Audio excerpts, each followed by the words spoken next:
L'avion du président russe dans le viseur de l'Estonie Evglia dossier, traduction de la presse russe, juillet 2018, 37, les militaires estoniens ont exprimé des reproches sans précédent à la Russie.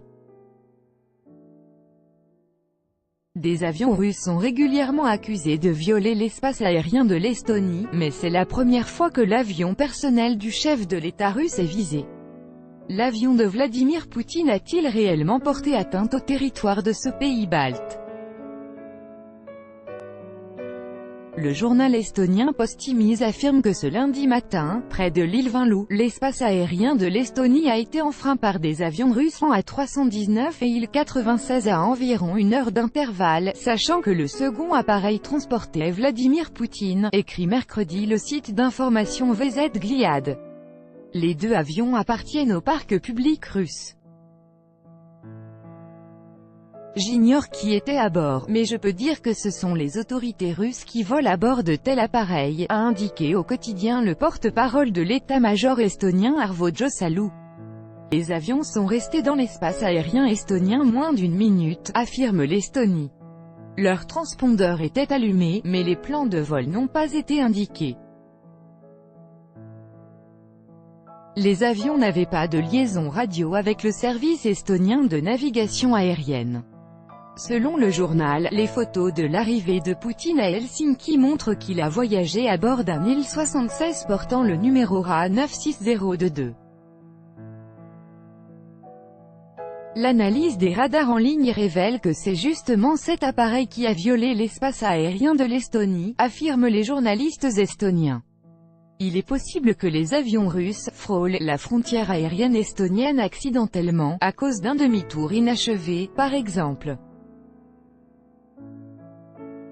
Mais pas qu'ils pénètrent de front en territoire étranger, comme l'indique Tallinn. Le ministère des Affaires étrangères de l'Estonie a convoqué mardi le représentant de l'ambassade de Russie pour lui remettre une nouvelle note de protestation. L'ambassade Russie est habituée, il s'agit de la 6e réclamation adressée à Moscou cette année, la dernière en date remontait au 10 juillet, et concernait également un Il-96. L'équipage, plus exactement l'opérateur de bord, enregistre en permanence les données des radars de l'avion. Il enregistre la distance jusqu'à la côte gauche et droite du golfe de Finlande, s'il est question de cette zone. La ligne du vol factuel est tracée sur la carte. Après le vol, tout est vérifié et un spécialiste voit immédiatement l'itinéraire exact, s'il y a eu ou non une violation, explique un général de réserve, pilote expérimenté qui a survolé plusieurs fois la mer Baltique. Le service de sécurité des vols doit envoyer ces documents, en l'occurrence aux Estoniens. À plusieurs reprises les Estoniens prétendaient qu'une infraction avait eu lieu, mais quand nous leur fournissions les cartes et les photos des radars, ils abandonnaient immédiatement leur réclamation, explique la source citée par le quotidien VZ Gliad. Moscou n'a pas officiellement réagi aux accusations de Tallinn.